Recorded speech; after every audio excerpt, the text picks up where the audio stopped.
राम राम दोस्तों। कैसे हो आप सब। मैं आशा करता हूँ कि आप सब भी अच्छे होंगे और हंस रहे होंगे, खिलखिला रहे होंगे और अपनी ज़िंदगी में आगे बढ़ रहे होंगे। आज के सेशन में हम जो हमारे फंडामेंटल जो राइट्स हैं या ये बोल दें कि हमारे जो मूल अधिकार हैं उनके बारे में आज हम विस्तृत चर्चा करेंगे। बात करें हमारे मूल अधिकारों के बारे में तो इनका जो वर्णन है जो हमारा संविधान है उसके भाग 3 में इनके बारे में बताया गया है और अनुच्छेद 12 से 35 के तक ये मूल अधिकार से संबंधित है। बात करें मूल अधिकारों तो ये मूल अधिकार हैं कितने, तो जो हमारा संविधान है उसमें छः छः छः मूल अधिकार हैं वर्तमान में। जो हमारा मूल संविधान था इसमें पहले 7 मूल अधिकार थे, लेकिन जो संपत्ति का जो अधिकार है उसे मूल अधिकारों की श्रेणी से हटाकर एक कानूनी अधिकार बना दिया गया है। ठीक है, तो जो 6 मूल अधिकारों में जो पहला मूल अधिकार है वो हमारा समानता का अधिकार। पहला मूल अधिकार कौन सा है, तो हम कहेंगे भाई समानता का अधिकार। और इसमें जो अनुच्छेद 14 है से लेकर जो 18 तक अनुच्छेद है उनमें समानता के अधिकारों का वर्णन किया गया है, जिन पर हम आगे विस्तृत चर्चा करने वाले हैं। दूसरा है वो स्वतंत्रता का अधिकार है और इनके बारे में हमारे अनुच्छेद 19 से लेकर 22 तक के जो अनुच्छेदों में बताया गया है कि भाई कौन कौन सी स्वतंत्रताएँ हमको मिली हुई है भारत के नागरिकों को। तीसरा है वो शोषण के विरुद्ध अधिकार। इसमें 2 ही अनुच्छेद हैं, 23 और 24। ठीक। अगला जो अधिकार है वो धार्मिक स्वतंत्रता का अधिकार। इसमें 4 अनुच्छेद हैं, 25 से लेकर 28 तक। अगला जो अधिकार है वो शिक्षा व संस्कृति का अधिकार। इसमें 2 ही अनुच्छेद हैं, अनुच्छेद 29 और अनुच्छेद 30। अगला जो अधिकार है जिसे हम संविधान की आत्मा के नाम से जानते हैं वो है संवैधानिक उपचारों का अधिकार। ये अनुच्छेद 32 में इसका वर्णन किया गया है। चलो अब देखते हैं हमारे सबसे पहले हम अनुच्छेद 12 के बारे में। तो जो अनुच्छेद 12 है उसमें राज्य की परिभाषा बताएगी। भाई राज्य में हम किस चीज़ को सम्मिलित करेंगे। भाई राज्य में कौन कौन शामिल होगा। जैसे एक परिवार होता है उसमें जैसे एक पिता होता है, एक माता होती है और उसके अलावा जो भी उसके बच्चे होते हैं उनको तो हम एक परिवार में शामिल करते हैं। उसी प्रकार ये बताएगा कि जो राज्य होता है उसमें कौन कौन किस किस को शामिल किया जाएगा राज्य की श्रेणी में। तो पहला भाई जो संघ की विधायिका व कार्यपालिका। अब बात की जाए संघ का मतलब है केंद्र और विधायिका व कार्यपालिका का मतलब आप समझते हो। विधायिका का मतलब है संसद, जिसमें राष्ट्रपति साहब हमारे लोकसभा और राज्यसभा सम्मिलित रूप से हैं। कार्यपालिका में राष्ट्रपति है, उपराष्ट्रपति है हमारे साहब, ये महान्यायवादी है, मंत्रिपरिषद है उसके बारे में बताया गया। ये केंद्रीय मंत्रिमंडल के बारे में। राज्य की विधायिका में वही बात है कि राज्य की विधायिका में हमारे जहाँ 2 सदन है वहाँ विधानसभा और विधान परिषद दोनों है, और जहाँ 1 सदन है वहाँ सिर्फ विधानसभा। जैसे हमारे राजस्थान में सिर्फ 1 ही सदन है वो है विधानसभा। बाकी जो तेलंगाना है, आंध्रा है, उनमें 2 सदन है, वहाँ विधानसभा के साथ साथ वहाँ विधान परिषद है। तो वहाँ विधान परिषद को भी शामिल किया जाएगा भाई राज्य की परिभाषा में। और कार्यपालिका वही है भाई, राज्यपाल है, हमारे राज्यपाल साहब हैं, फिर हमारे सीएम साहब हैं और जो अन्य मंत्री हैं। महाधिवक्ता होता है जो राज्य के प्राधिकारी का मतलब ऐसे है कि भाई राजस्थान गवर्नमेंट के जो केंद्र सरकार और जो राज्य सरकार के जो कर्मचारी हैं उसको इनमें शामिल किया गया राज्य के प्राधिकारी में। सार्वजनिक क्षेत्र के उपक्रम, या हम यह सीधा सीधा बोल देंगे तो सरकारी क्षेत्र के जितने भी उपक्रम हैं, सार्वजनिक क्षेत्र के उपक्रम वो उपक्रम हैं जिनमें मतलब जो भारत सरकार या राज्य सरकार की हिस्सेदारी उनमें आधे से अधिक होनी चाहिए। मतलब कि कहने का मतलब ये है कि भाई 100% कुल हिस्सेदारी होती है। कोई संस्था है उसमें अगर राज्य सरकार की 51% या भारत सरकार की 51% भी हिस्सेदारी है उसके 100 में से, तो वो ऐसा जो उपक्रम होगा या ऐसी जो संस्था होगी वो सार्वजनिक क्षेत्र की उपक्रम में उसको गिना जाएगा। राज्य निधि से पोषित संस्थान, इसका मतलब ये है कि भाई भारत सरकार या जो राज्य सरकार है वो किसी संस्थान को धन देती है या राज्य निधि जो उनकी जो संचित निधि वगैरह है उनसे धन प्राप्त करती है या उनका सहयोग प्राप्त करती है, उनमें उनसे चलने वाली मतलब राज्य से या भारत सरकार से ऐसी संस्था जिसको धन मिलता है और वो उनके धन से उसका मतलब वो चल रहा है, संचालन हो रहा है, तो ऐसे संस्थानों को शामिल करते हैं। तो राज्य की परिभाषा में किस किस को शामिल किया गया भाई, कि भाई संघ की विधायिका और कार्यपालिका, राज्य की विधायिका और कार्यपालिका, राज्य के जो प्राधिकारी हैं उनको, और जो सार्वजनिक क्षेत्र के जो उपक्रम हैं उनको, राज्य निधि से पोषित संस्थान है। ठीक है, अब बात करते हैं अनुच्छेद 13 की। ये हमारे लिए इम्पोर्टेंट अनुच्छेद है, क्योंकि इसके बारे में बहुत बार क्वेश्चन पूछ ही लिया जाता है। इसमें जो अनुच्छेद 13(1) है, 13 क बोल दो चाहे 13(1) बोल दो, इसमें यह है कि भाई ऐसी कोई संसद या भारत सरकार या राज्य सरकार की जो विधायिका है, उसने कोई ऐसी विधि बना दिया, ऐसा कानून बना दिया जो मूल अधिकारों से असंगत है। मतलब मूल अधिकारों से असंगत का मतलब बोल दो, कोई जो मूल अधिकारों को सीमित करती है, या जो जो मूल अधिकारों पे रोक लगाती है या प्रतिबंधित करती है मूल अधिकारों को, तो असंगति जहाँ जिस हिस्से में असंगति तक की सीमा तक शून्य होगी। और 13(1) है, ये सिर्फ जो जब हमारा संविधान बना था 26 नवंबर 1949, या बोलते 26 जनवरी 1950 को ये संविधान लागू हुआ था हमारे पूर्ण रूप से। उससे पहले अगर कोई विधि बनी है तो उनके लिए, अगर उससे पहले कोई कानून बना हो जो संविधान का, वो संविधान में जो मूल अधिकार है उनका, उनको रोकता हो, प्रतिबंधित करता हो, तो उनके लिए ये अनुच्छेद है। तो संविधान पूर्व के कानूनों के लिए है 13(1). अब ये इसमें सीधे मान लो कि आपको एक निबंध लिखने के लिए कोई पेज दिया गया है, आपने उसमें 2 लाइनें लिखी, 8 लाइनें तो उसमें सही थी बिल्कुल, तो वही सरकार जो मास्टर जी हैं यहाँ पे गुरु जी, उन्होंने मान ली वही 8 लाइन सही है। लेकिन अगर लास्ट की 2 लाइनें अगर उसमें गलत हैं तो मास्टर साहब क्या कर देंगे, उस 2 लाइनों को क्रॉस कर देंगे गुरु जी हमारे। तो यही बात इसमें है कि भाई मान लो कोई कानून बनाया, उसमें 10 अनुच्छेद थे या 10 लाइनें मान लो, अगर 8 लाइनें अगर मूल अधिकारों को सीमित नहीं करती या मूल अधिकारों पर प्रतिबंध नहीं लगाती तो ठीक है, सुप्रीम कोर्ट उन पर रोक नहीं लगाएगा, वो मान्य होंगी। लेकिन अगर दो लास्ट के अनुच्छेद होंगे या दो लाइनें होंगी, अगर वो मूल अधिकारों को प्रतिबंधित करती है, रोकती है, तो क्या सुप्रीम कोर्ट क्या करेगी, सुप्रीम कोर्ट हाई कोर्ट दोनों को ये शक्ति प्राप्त है कि वो उसका न्यायिक पुनरावलोकन करेंगी उस विधि का, उस कानून का, और उसे हटा देंगी या ख़त्म कर देगी, या उसके उस भाग को ख़त्म कर देंगी जो मूल अधिकारों का सीमित करती है, जो मूल अधिकारों को सीमित करती है। अगली है वो 13(2). ये जो संविधान के, जब हमारा संविधान बन गया 26 जनवरी 1950, उसके बाद में जो मूल अधिकार बने हैं उनके लिए लागू है भाई। मान लो 26 जनवरी पर 1950 या 26 नवंबर 1949 के बाद में कोई नियम बना हुआ है, कोई कानून बना हुआ है, कोई विधि बनी हो जो मूल अधिकारों से असंगत है या उनके प्रतिबंधित करती है, तो ऐसी परिस्थिति में हाई कोर्ट और सुप्रीम कोर्ट उनका न्यायिक पुनरावलोकन करेगा और उन जो कानून वो और जो विधि है उसको ख़त्म कर देगा, उसके उस भाग को ख़त्म कर देगा जो मूल अधिकारों को सीमित करती है। अब बात करते हैं 13(3).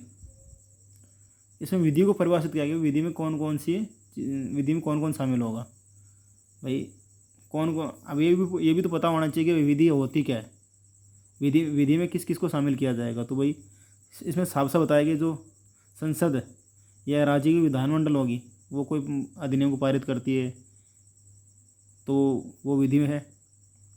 जो हमारे राष्ट्रपति महोदय हैं और राज्यपाल महोदय हैं, अगर ये कोई अध्यादेश जारी करते हैं तो ये भी विधि है, वो भी विधि की श्रेणी में आएगी। कोई आदेश है या कोई उपविधि है या कोई नियम है या कोई विनियमन किसी नियम का विनियमन किया गया है या कोई अधिसूचना अखबार में दी गई है, ठीक है, नोटिफिकेशन दिया गया है अखबार में, तो उसे भी हम विधि के रूप मानेंगे। ऐसी कोई पुरानी रूढ़ी हो या प्रथा जो प्राचीन काल से चलन में हो और वो आज भी चल रही है और उसने विधि का प्रारूप धारण कर लिया हो, यानी विधि का बल रखती हो। वैसे मेरे को ये जो चौथा है इसमें कि विधि का बल रखने वाली जो रूढ़ी या प्रथा, ऐसी कोई प्रथा या रूढ़ी मेरे को याद नहीं है कि भाई जो प्राचीन काल से अभी तक चलन में हो और जिसने विधि का रूप धारण कर लिया हो या विधि के समक्ष उसको वो शक्तियाँ प्राप्त हो। अगर आपकी नज़र में कोई हो या आप कुछ पता हो तो कमेंट में ज़रूर बताएं हमें। 13(4) ये इतना कोई इंपॉर्टेंट नहीं है, फिर भी हमें एक लाइन है, इसको देख ही लेते हैं भाई कि ये 1971 में जोड़ा गया था। इसके लिए 24वां अमेंडमेंट हुआ संविधान में। और इसमें ये कहा गया भी जो 13(2) है, जो राष्ट्रपति 13(2) है, मतलब जो संविधान बनने के बाद जो विधियाँ बनाएगी 13(2) केवल जो सामान्य विधियाँ, सामान्य कानून होंगे उन पर लागू होंगी। ये अगर संसद को आर्टिकल जो अनुच्छेद 368 का प्रयोग करके संविधान में संशोधन करती है तो उन पर यह लागू नहीं होगी। बस इतना ही है कि भाई अगर संसद ने संविधान संशोधन किया है तो उन पर 13(2) लागू नहीं होगा।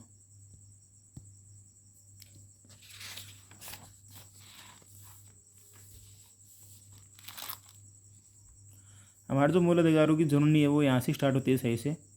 ये है समानता का अधिकार, जो हमारे अनुच्छेद 14 से 18 तक है। तो इसमें जो 14 है अनुच्छेद, उसमें जो विधि के शासन के बारे में बताया गया भाई कि विधि का शासन कैसा होगा। तो इसमें विधि के शासन की दो प्रकार बताया गया, एक तो विधि के समक्ष समता और एक विधि का समान संरक्षण। पहले हम विधि के समक्ष समता को पढ़ लेते हैं। तो इसकी बात करें तो ये विधि की जो ये अवधारणा है विधि के समक्ष समता वाली, ये ब्रिटेन से ली गई है और ये विधि की नकारात्मक व्याख्या करती है।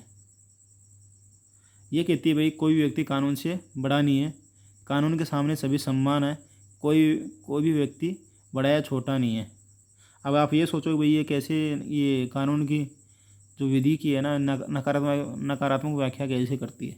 मान लो आप घर में हो, आप घर में सब होते हैं, माता पिता, आपके बड़े भाई बहन हैं आपसे, वो कोई गलत बात ही बोलते हैं, तो अगर आप वहाँ चुप रहोगे तो वो आपका अच्छा समझेंगे। लेकिन अगर आप वहाँ बोल देते हो भाई ये नहीं, ये बात गलत है ना, आपको मानता हूँ कि आप मेरे से बड़े हो, आपको कुछ विशेष अधिकार है मेरे को डांटने का या लेकिन फिर भी मेरी गलती नहीं, फिर भी आप मुझे डांट रहे हो, तो मैं ये चीज़ सहन नहीं करूँगा और मैं सामने मैं इसके खिलाफ़ आवाज़ उठाऊँगा।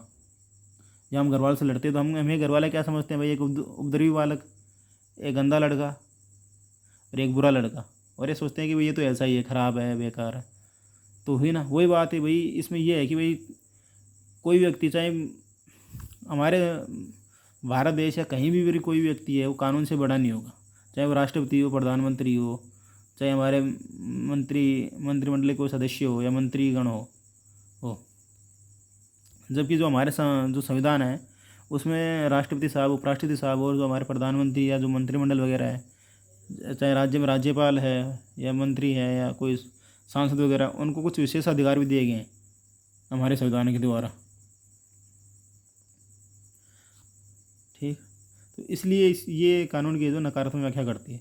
अब दूसरा, विधि का सम्मान संरक्षण, ये अमेरिका से लिया गया है। विधि का सम्मान संरक्षण, बात अगर संरक्षण की बात आ जाए, सम्मान संरक्षण की, तो ये अमेरिका से लिया गया ये प्रावधान। ठीक है, ये कहते हुए अगर परिस्थितियाँ समान है, इक्वल परिस्थितियाँ हैं, तो उसके साथ समान व्यवहार होगा। मान लो दो व्यक्ति बात कर रहे हैं, दोनों में से दोनों समान पोजीशन पे है तो उनके साथ समान व्यवहार है, ठीक है, कोई बात नहीं। लेकिन वही बात हो जाए, लेकिन जो विधि है वो युक्ति संगत भेदभाव कर सकती है। इसमें यह कहा गया है, जैसे राष्ट्रपति साहब है, राज्यपाल साहब हैं, सांसद साहब है, हमारे जो विधायक जी हैं, उनको जो हमारे संविधान ने विशेष अधिकार दिए हैं, उनके आधार पर उन्हें इस जो हमारी विधि है कानून से कुछ छूटे प्राप्त है। जैसे भाई जो राष्ट्रपति साहब है, राज्यपाल साहब हैं, इनको क्या कि जब ये पद पर रहते हैं तब इन पर एक तो आपराधिक कार्रवाई प्रारंभ नहीं की जा सकती या आपराधिक कार्रवाई में इनको गिरफ्तार नहीं किया जा सकता है। ऐसे कुछ विशेष प्रावधान है इन लोग इनके लिए। ऐसे सांसद वगैरह के लिए कि सांसद वगैरह या विधायक वगैरह होंगे, अगर उन्हें गिरफ्तार करना हो, पहली बात तो उनके जो संसद के अध्यक्ष या उपाध्यक्ष होंगे उनको सूचना देनी पड़ेगी, उनसे अनुमति लेनी पड़ेगी, या उनके खिलाफ कोई आपराधिक कार्रवाई से संबंधित कोई मामला है ना शुरू करना है तो उसके लिए हमें अध्यक्ष उपाध्यक्ष से अनुमति लेनी पड़ेगी और उन्हें 40 दिन का नोटिस देना पड़ेगा। लेकिन इसमें ये बस इतनी सी बात याद रखने वाली है कि जो विधि का सम्मान संरक्षण है ये सकारात्मक व्याख्या करता है, और विधि के समक्ष समता या समानता है ये जो विधि की नकारात्मक व्याख्या करती है। अब हम देख लेते हैं अनुच्छेद 15। इसमें कुछ ऐसे आधार बताए गए हैं जिन पर जो हमारे जो भेदभाव किए जाते हैं हमारे समाज में, उनको रोका गया है, निषेध है उनको। अनुच्छेद 15(1) है या 15 का है, ये बोलता है कि राज्य है, कोई भी राज्य है, वो किसी व्यक्ति से धर्म है, उसके धर्म के आधार पर, उसके मूल वंश के आधार पर या जाति या लिंग के आधार पे या उसके जन्म स्थान के आधार पे, यानी वो कहाँ कहाँ पैदा हुआ है, वो कोई दूसरे राज्य में पैदा हुआ है कहीं और, तो उसके आधार पे उसके साथ कोई भेदभाव नहीं होगा। ठीक है। 15(1) में बता दिया कि भाई राज्य, धर्म, मूलवंश, जाति, लिंग व जन्म स्थान। इसमें 5 आधार बताए गए हैं भेदभाव के। पहला धर्म, दूसरा मूलवंश, जाति, लिंग और जन्म स्थान। ठीक है। अनुच्छेद 15(2) है, इसमें ये बताया गया कि जो निजी संस्थान वगैरह होते हैं, जो प्राइवेट संस्थाएं होती हैं, या कोई होटल है या कोई भोजनालय है या सार्वजनिक सरकारी जो कुएं, बावड़ी, तालाब जो सरकार जो बनवाए गए हैं, या मंदिर है, ऐसा कोई स्थान है, वहाँ पर भाई धर्म, मूलवंश, जाति, लिंग और जन्म स्थान के आधार पर वहाँ पर भेदभाव नहीं किया जाएगा। प्राइवेट संस्थान हो चाहे सरकारी कोई संस्थान हो, या सरकारी कुएं, बावड़ी, तालाब, मंदिर वगैरह हैं, या इन पर भी मतलब उनके धर्म, मूलवंश, जाति और लिंग के आधार पर उनसे कोई भेदभाव नहीं किया जाएगा। और अगर ऐसा किया जाता है तो ये दंडनीय अपराध है और ये हमारे मूल अधिकारों का उल्लंघन भी है। इनका उल्लंघन होने पर व्यक्ति सीधा हाईकोर्ट या सुप्रीम कोर्ट जा सकता है। लेकिन इसमें कुछ अपवाद भी हैं अनुच्छेद 15 के। तो जो अपवाद है वो है 15(3). इसमें ये कहा गया, जो महिला और जो बच्चे होते हैं हमारे समाज में, जो महिलाएं और बच्चे हैं, राज्य इनके लिए विशेष योजनाएं व कार्यक्रम चला सकता है और बना सकता है, उसको अधिकार दिया गया भाई। हाँ, अनुच्छेद 15 है, 16 है, उनमें ये बताया गया भाई जो SC ST OBC है, इनके लिए भी राज्य विशेष योजनाएं में कार्यक्रम बना सकता है। ठीक है। 15(5) में ये बोला गया भाई सामाजिक व शैक्षणिक रूप से पिछड़े वर्ग हैं, उनके लिए शिक्षण जो संस्थान होते हैं उनमें आरक्षण की व्यवस्था की जा सकती है। जैसे हमारा RT जो अधिनियम है उसी को देख लो आप, उसमें जो आर्थिक रूप से और शैक्षणिक रूप से जो पिछड़े वर्ग हैं उनके लिए 25% आरक्षण की व्यवस्था की गई है। ये जो अनुच्छेद 15 है ये सरकारी व निजी दोनों प्रकार के शिक्षण संस्थान उन पर लागू होगा। लेकिन ये अल्पसंख्यक जो शिक्षण संस्थान होते हैं, अल्पसंख्यकों के लिए जो शिक्षा संस्थान है उन पर ये लागू नहीं होगा 15(5). यहाँ ध्यान देने वाली यही बात है। हम बात करें 15(6) की, तो जो आर्थिक रूप से पिछड़े वर्ग हैं, बोल दे भाई जो EWS वर्ग हैं, उनके लिए राज्य विशेष योजनाएं में कार्यक्रम बना सकता है। और इसे 15(6) को अभी 103वां संशोधन हुआ था 2019 में, उससे जोड़ा गया है। EWS से जो संबंधित प्रावधान 15(6) में है।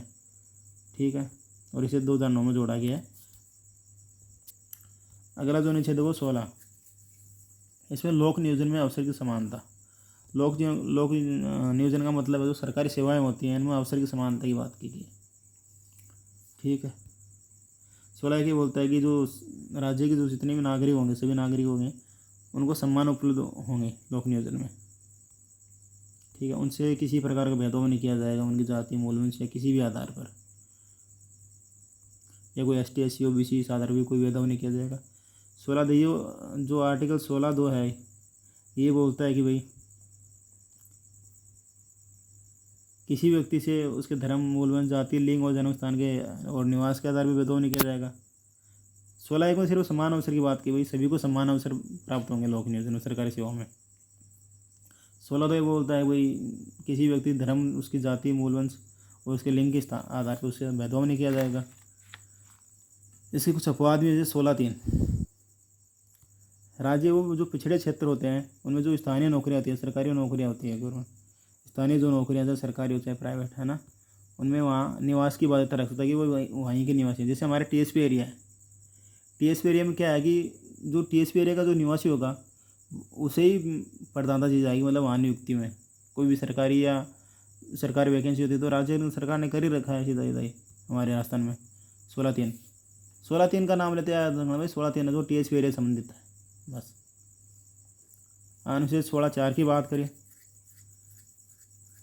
तो भाई राज्य सरकार को ये अधिकार है कि जो कोई वर्ग है जो सामाजिक और शैक्षणिक रूप से पिछड़ा हुआ है और इसका सरकारी नौकरी में प्रतिनिधित्व नहीं है, मान लो पर्याप्त प्रतिनिधित्व नहीं है, कमी है, तो उनके लिए राज्य सरकार या भारत सरकार स्थानों का आरक्षण कर सकती है। 16(4) मतलब 16(4) से सीधे आरक्षण की व्यवस्था करता है SC ST OBC और EWS वर्ग के लिए, ये बोल सकते हैं हम।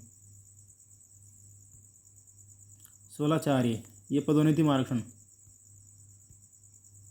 जब कोई आदमी सरकारी कर्मचारी बन जाता है तो उसके डिपार्टमेंटली पदोन्नति भी होती है उसकी एक निश्चित समय सीमा के बाद में, तो उसमें भी एक आरक्षण का प्रावधान किया है, वो 16(4)A में किया गया है।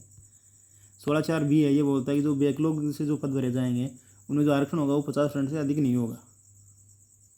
जो भूतपूर्व सैनिक वगैरह के जब भी होते हैं, इसके ये काफ़ी दिनों से काफ़ी पहले ये मुद्दा काफ़ी उभर के भी सामने आया है बैकलॉग वाला। 16(4)B की बात की जाए तो अगर तो ये बैकलॉग भरने में जो आरक्षण होगा वो 50% से अधिक नहीं होगा, ये बताया गया। 16(5) कोई धार्मिक संस्थान है तो जो धार्मिक संस्थान होंगे उसमें ले जो स्थान होंगे वो उसी धर्म के लिए आरक्षित होंगे। जैसे ये हमारे क्या बोलते हैं मदरसा वगैरह है, इनमें आप देखना कभी जो बच्चे होंगे वो मुसलमान ही मिलेंगे आपको, क्योंकि मदरसा वगैरह में ये मुसलमानों के लिए ही आरक्षित किए गए हैं उनको। 16(6) जो EWS वर्ग है उसके लिए आरक्षण के प्रावधान किया गया है 16(6) में। ये अभी जुड़े हैं ये 15(6) और 16(6) को 2019 में जोड़ा गया है EWS वर्ग के लिए, ये पहले संविधान में नहीं थे हमारे। अब इसी मामले के एक इंदिरा साहनी केस है 1992 का, जो काफ़ी इम्पोर्टेंट हमारे लिए। जो लोग RS के एग्ज़ाम की तैयारी करें उनके लिए तो काफ़ी इंपॉर्टेंट है क्वेश्चन। भाई उच्चतम न्यायालय ने साफ साफ कह दिया सुप्रीम कोर्ट ने कि जो आरक्षण सीमा होगी वो 50% से अधिक नहीं होगी। और उच्चतम न्यायालय ने ये भी कहा कि जो OBC में जो क्रीमी और नॉन क्रीमी की जो अवधारणा है उसके उस पर बल दिया है। इसमें साफ साफ वो सुप्रीम कोर्ट ने कहा कि भाई जो क्रीमी लेयर OBC में जो क्रीमी लेयर हैं उनको आरक्षण का लाभ नहीं दिया जाएगा। OBC वर्ग इस बात को अच्छी तरह समझता है कि भाई कि उसके लिए क्रीमी लेयर और नॉन क्रीमी लेयर वैसे तो कोई ज़्यादा फर्क नहीं है। आजकल जो एग्ज़ाम के रिज़ल्ट आ रहे हैं मेरिट का देखा जाए तो लगभग सब सेम ही रहती है, वो तो बस एक जाति विशेष वर्ग को खुश करने की बात है। वैसे मेरा ये मानना है कि भाई जो आरक्षण है वो हमेशा जो जातिगत जनगणना होती है उसके आधार पर दिया जाए या फिर आरक्षणों को समाप्ति कर दिया जाए। अनुच्छेद 17 इसमें अस्पृश्यता का अंत किया गया है। अस्पृश्यता मतलब छुआछूत वगैरह नहीं करते पहले, भाई ये अछूत है, ये नीची जाति का है, उसके ऊपर ये रोक लगाता है। और यह एक पूर्ण अधिकार है और इसका कोई अपवाद नहीं है। एकमात्र ऐसा मूल अधिकार है अस्पृश्यता 17 कि इसका कोई भी मतलब वो नहीं है, अपवाद नहीं है। बाकी सभी ना हर किसी ना किसी जो हमारे अनुच्छेद है उनका कोई ना कोई अपवाद स्वरूप है।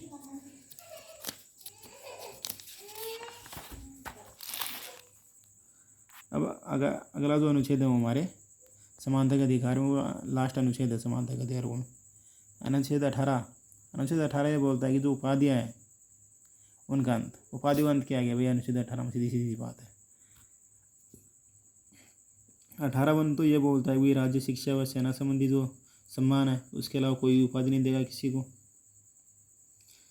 राज्य दे सकता है उपाधि लेकिन शिक्षा और सेना से संबंधित दे सकता है, अन्य कोई उपाधि प्रदान नहीं करेगा। ठीक है।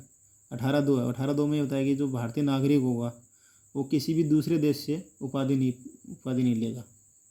ठीक है। और अगर लेता है तो उसे राष्ट्रपति की अनुमति पहले लेनी होगी इसके लिए। अनुच्छेद 18(3) है, ये बोलता है कोई विदेशी नागरिक जो भारत सरकार की सेवा में है, कोई दूसरे देश का जो नागरिक कोई भारत सरकार की सेवा में है, जो फॉरेन अधिकारी वगैरह होते हैं उनके लिए, तो अगर उसे किसी अन्य देश से अगर कोई उपाधि लेनी है तो इसके लिए उससे पहले राष्ट्रपति की अनुमति लेनी होगी। वो राष्ट्रपति साहब के पास जाएगा, लिखित में एक एप्लीकेशन देगा भाई कि महोदय जी मेरे को ये दूसरा देश है ये उपाधि दे रहा है, मैं इसे ले सकता हूँ या नहीं ले सकता हूँ। तो ये राष्ट्रपति अनुमति में निर्भर है कि भाई अगर अनुमति देगा तो ही वो व्यक्ति दूसरे देश की जो उपाधि है उसे लेगा, नहीं तो अगर राष्ट्रपति साहब उसे मना कर देंगे तो ये उपाधि नहीं ले सकता। 18(4) की बात की जाए तो सरकारी सेवा होगी उसमें नियुक्त भारतीय नागरिक राष्ट्रपति की अनुमति ना किसी भी अन्य देश से कोई सम्मान प्राप्त नहीं करेगा। भाई भारतीय सरकार या राज्य सरकार में कोई कर्मचारी है चाहे वो किसी लेवल का है, अगर वो किसी दूसरे देश से कोई उपाधि लेता है या कोई सम्मान लेता है तो इससे पहले उसे राष्ट्रपति की अनुमति लेनी पड़ेगी। इससे संबंधित एक मामला आया था 1996 बालाजी राघवन वाद। इसमें सुप्रीम कोर्ट ने साफ साफ कह दिया कि ये जो हमारे भारत रत्न वगैरह रहते हैं, पद्म भूषण, ये जो उपाधियाँ दी जाती है, इनसे संबंधित है।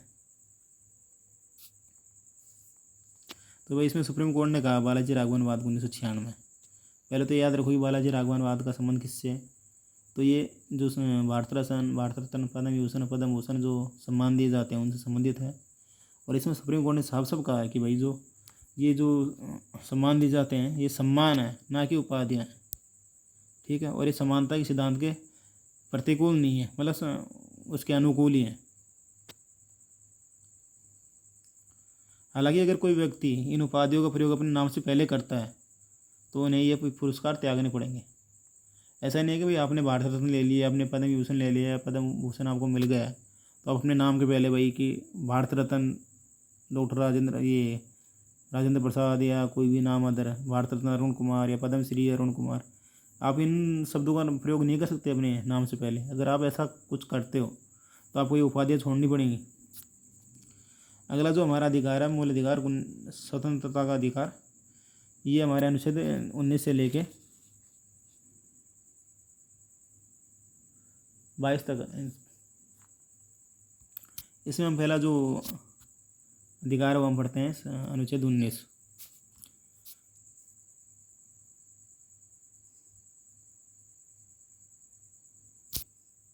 ये थोड़ी बाय मिस्टेक प्रिंटेड मिस्टेक है। यह अनुच्छेद 19(1) क्या है, इसमें जो हमारे जो वाक अभिव्यक्ति की स्वतंत्रता है उसके बारे में बताया गया। भाई हमको कौन कौन सी स्वतंत्रता प्राप्त है कि हम बोल सकते हैं और अभिव्यक्त कर सकते हैं अपने विचारों को। उसमें पहले तो प्रेस की स्वतंत्रता है। ठीक है, जो हमारे जो न्यूज़पेपर वगैरह आते हैं। विज्ञापन की स्वतंत्रता, हम विज्ञापन दे सकते हैं। चुप रहने की स्वतंत्रता, भाई अगर जैसे कोई व्यक्ति है उसको खुद के खिलाफ गवाही देने के लिए बाध्य नहीं किया जाएगा। वो चाहे तो चुप रह सकता है या नहीं दे सकता, उसकी इच्छा पर डिपेंड है। फ़ोन टैप, कोई व्यक्ति है हमारी जानकारी के बिना अगर फ़ोन टैप करता है हमारा, तो हम इसके खिलाफ सुप्रीम कोर्ट में जा सकते हैं या हाई कोर्ट में जा सकते हैं। जो सरकारी सूचनाएं प्राप्त करने का अधिकार है, ये भी 19(1) में है, 1 में है। कोई धरना प्रदर्शन का अधिकार है, वो भी 19(1) में है। लेकिन हड़ताल का अधिकार नहीं दिया गया, हमें याद रखना। भाई धरना और प्रदर्शन का अधिकार तो है हमारे पास, मानता हूँ अनुच्छेद 19 के तहत, लेकिन हमें हड़ताल का अधिकार नहीं है। 19(1)(v), इसमें ये बताया गया भाई कि हम शांतिपूर्ण रूप से बिना शस्त्र के सम्मेलन कर सकते हैं। मतलब कोई हमें सम्मेलन करना है तो हम आराम से बस शांतिपूर्ण तरीके से कर सकते हैं, लेकिन हमें उसमें शस्त्र वगैरह जो हथियार वगैरह वो ले जाने की अनुमति नहीं होगी 1(v) के तहत। जो हमारा अनुच्छेद 1(c) है, ये बोलता है कि हम संघ बना सकते हैं, मतलब एक कम्युनिटी बना सकते हैं और उसे नियमित रूप से संचालित भी कर सकते हैं। जैसे सभा है, संघ है या सहकारी समितियाँ हैं, या इसमें कंपनी, एनजीओ, जो राजनीतिक दल वगैरह हैं, समितियाँ हैं, ये भी इसमें शामिल है संघ में। ये बताइए भाई संघ में कौन कौन चीज़ शामिल है। तो भाई सभा है, संघ है, सहकारी समितियाँ ये संघ में शामिलित है। जबकि अदरवाइज जो कोई कंपनी है, कोई एनजीओ है या कोई राजनीतिक दल है या समितियाँ हैं, वो भी संघ में सम्मिलित है। 1(d) की बात करें, 19(1)(d) की, तो ये अबाध विचरण करने का अधिकार, मतलब हमें घूमने फिरने की स्वतंत्रता है और इसके लिए हमें कोई रोक नहीं सकता, मतलब कहीं भी। 1(e) की बात करें तो आवास का अधिकार, हम भारत के राज्य क्षेत्र में कहीं भी जाके रह सकते हैं इस 1(e) के तहत। 1(f) की बात है, ये संपत्ति का अधिकार था, ये पहले मूल अधिकार था, लेकिन इसे 1976 में या 1978 में बोले हम, हाँ 1978 में 44वां जो संशोधन हुआ था संविधान में, उसके तहत इसको हटा दिया गया है। इसे हम कानूनी अधिकार के तहत ही पढ़ेंगे आगे जाके डीपली। 1(g) की बात करें तो आजीविका का अधिकार, आजीविका के लिए जो व्यापार वगैरह करते हैं, कुछ भी कोई धंधा खोलते हैं अपना, जब प्राइवेट वगैरह सेक्टर, तो उसके में बताया गया 1(g) के बारे में। इसमें तो अनुच्छेद जो 19(2) है, इसमें जो हमारी वाक अभिव्यक्ति जो स्वतंत्रताएँ हैं, उनकी जो सीमाएँ हैं, भाई क्या क्या सीमा होगी, हम कितना बोल सकते हैं। ऐसा थोड़ा ना हम कुछ भी बोल देंगे, उसमें हमारी कुछ सीमाएँ भी हैं। संविधान में कुछ सीमाएँ, हमारी सीमाएँ निश्चित की हैं, तो बताया गया 19(2) में। जो हमारी पहली पहली जो सीमा है वो कि भाई कि भारत की संप्रभुता व अखंडता है, उस पर हम नहीं बोल सकते उसके बारे में। राज्य की सुरक्षा से संबंधित कोई मुद्दा है उसके बारे में हम नहीं बोल सकते, ठीक है। या भारत सरकार जो विदेशी राज्यों के साथ जो मित्रवत संबंध बनाती है उनके बारे में भी हमें बोलने का कोई अधिकार नहीं है। न्यायालय की अवमानना, इसका मतलब है कि भाई न्यायालय ने कोई निर्णय दे दिया है, अब हम खुले रूप से उस निर्णय की अवहेलना कर रहे हैं, सुप्रीम कोर्ट या हाई कोर्ट दोनों के मामले में, तो ये न्यायालय की अवमानना मानी जाएगी। माना नहीं है, नैतिकता है, लोक व्यवस्था से संबंधित किसी मामले हम नहीं बोल सकते। अपराध उद्दीपन के बारे में भी हम नहीं बोल सकते भाई। अनुच्छेद 19(3) सम्मेलन की जो स्वतंत्रता है उनकी सीमाएं बताएगी। भाई सम्मेलन करने की, हम कोई संघ या सम्मेलन करते हैं शांतिपूर्ण तरीके से, तो उसकी क्या क्या सीमाएं हैं भाई। कि सीधी सी बात है कि भारतीय संप्रभुता व अखंडता को उससे नुकसान नहीं पहुँचना चाहिए और लोक व्यवस्था को भी उससे वो नहीं परेशानी नहीं होना चाहिए, मतलब लोक व्यवस्था में किसी प्रकार की परेशानी नहीं आनी चाहिए इससे। अनुच्छेद 19(4) की बात करें तो वही संघ बनाने की स्वतंत्रता बारे में बताया गया है। जो वहाँ 4 बताया गया था वही यहाँ बताया गया।